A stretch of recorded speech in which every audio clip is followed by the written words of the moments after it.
guys, how are you guys doing? Welcome back to yet again another top first car video. Now then, my last top first car video was under £1,000. Boys, we are going higher budget and we are going cars under £5 grand. Now I want to know from you guys, what car would you buy as a first car for under £5 grand? So alright, quitting the talking and let's get straight into the top cars.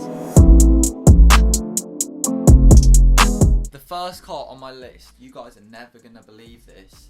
Oh my god, no joke. This is the sexiest first car you're ever gonna see. This is a Bugatti Veyron. Boys, this is my car.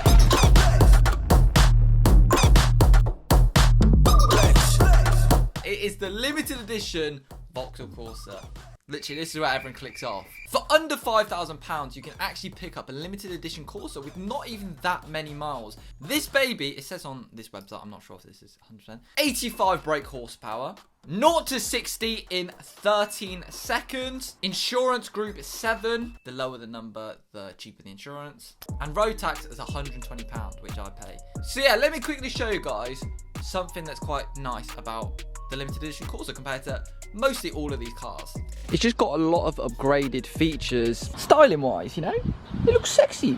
So first thing it's got is black roof, black mirrors, black alloys. And you also get this fancy badge on it, which says limited edition. It's not really limited edition. So also it comes with upgraded side skirts, upgraded front bumper, upgraded back bumper with a sports exhaust.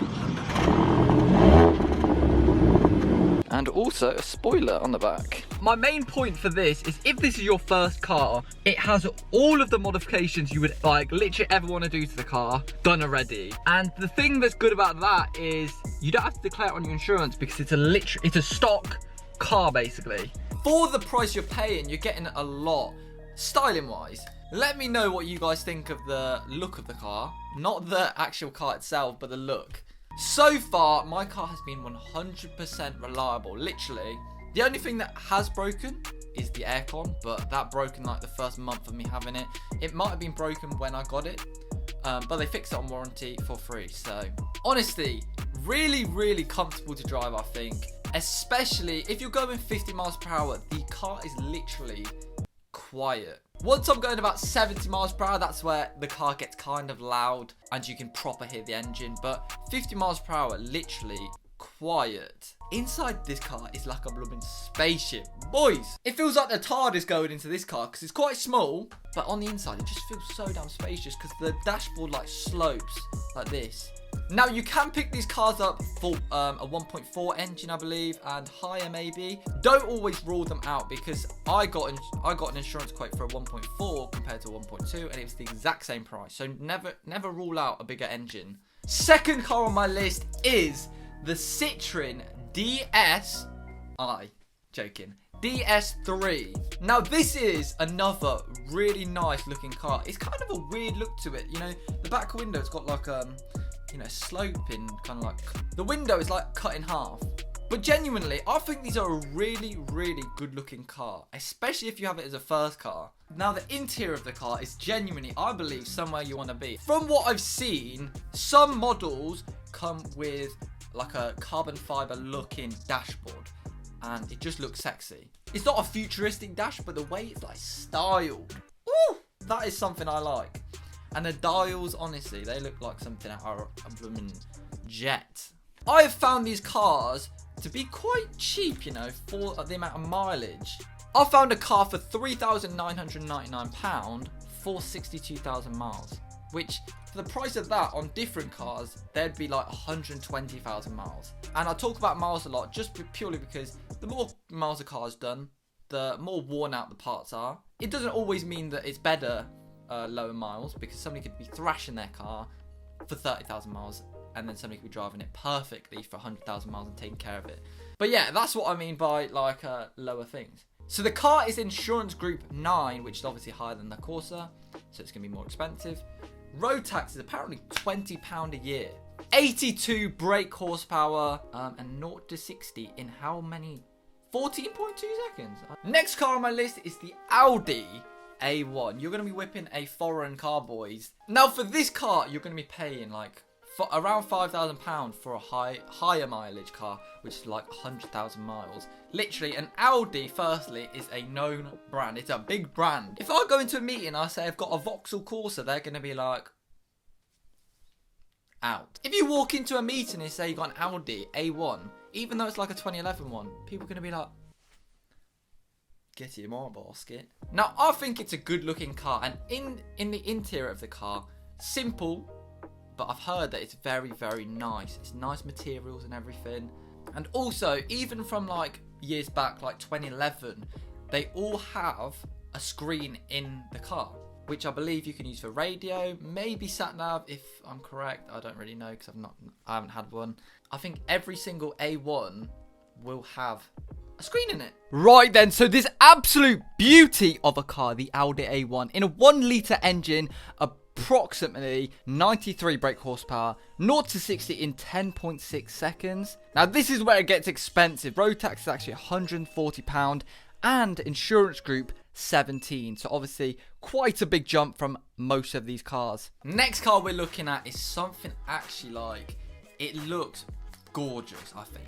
Let me know what you guys think of this, but this is the Alfa Romeo Mito. Absolutely stunning ass car, I think. The way it's so unique, the way that the number plate is on the side of the car. I think honestly it just makes the car just look so expensive. Don't know why, but what other car in this kind of price range has a number plate like that? Interior wise, I think this looks a lot like a Fiat Punto, and I've been in a Fiat Punto and the interior looks nice and spacious. It literally does just look like a Fiat Punto. The Alfa Romeo Mito comes in with 85 bhp, 0 to 60 in 12.5 seconds, and apparently for a 0.9 litre engine, road tax is nada, nothing, and the insurance group is 9. Next car, the Volkswagen Golf. Now again, Volkswagen is a very known brand and a very high quality brand, right? It's a very, very comfortable car to drive in, obviously. I think it's just made to be comfortable and get you from A to B and be able to comfortably carry 5 people in the car. Maybe not 5, maybe 4 people comfortably in the car. It's just a very practical car, I believe. Interior wise, just looking at the pictures, it just looks very, it looks very similar to all the other ones, but again, something you can expect from like Volkswagen, Audi is just a nice quality interior. For the Volkswagen Golf, something I didn't mention, another big shout is the Volkswagen Polo. Probably you're going to get better value out of the Polo, but definitely worth a mention in this video because I did talk about the Polo in the last video, I think. But anyway, the Volkswagen Golf comes in at 83 brake horsepower with 0 to 60 in 11.9 seconds. Road tax is £125 and insurance group is 7. Next car is the Ford Fiesta. Now this is like literally the most common car after the Vauxhall Corsa. But honestly, I've drove one of these before and it's so nice to drive. It's so like simple, I think. I've talked about the reverse in my car, but you obviously have to push a button up and then move it into reverse.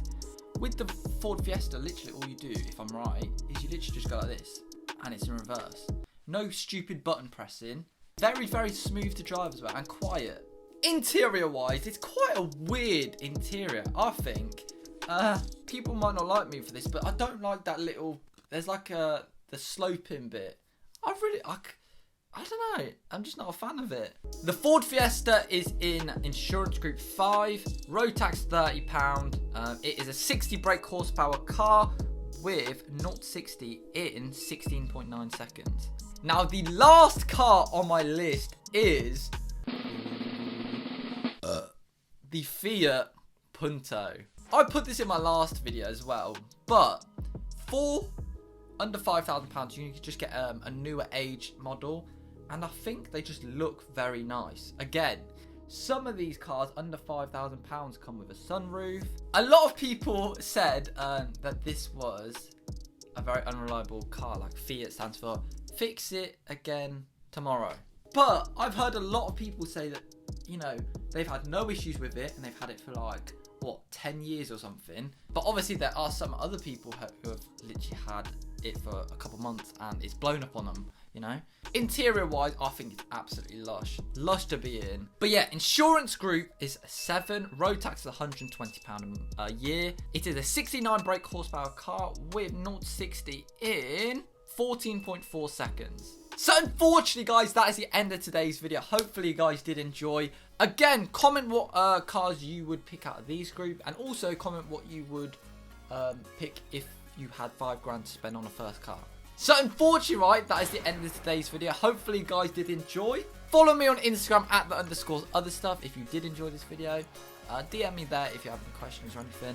Also, if you did enjoy, hit the subscribe button. Anyway, thank you guys so much for watching. Hopefully you guys did enjoy, and I'll see you later in my next video.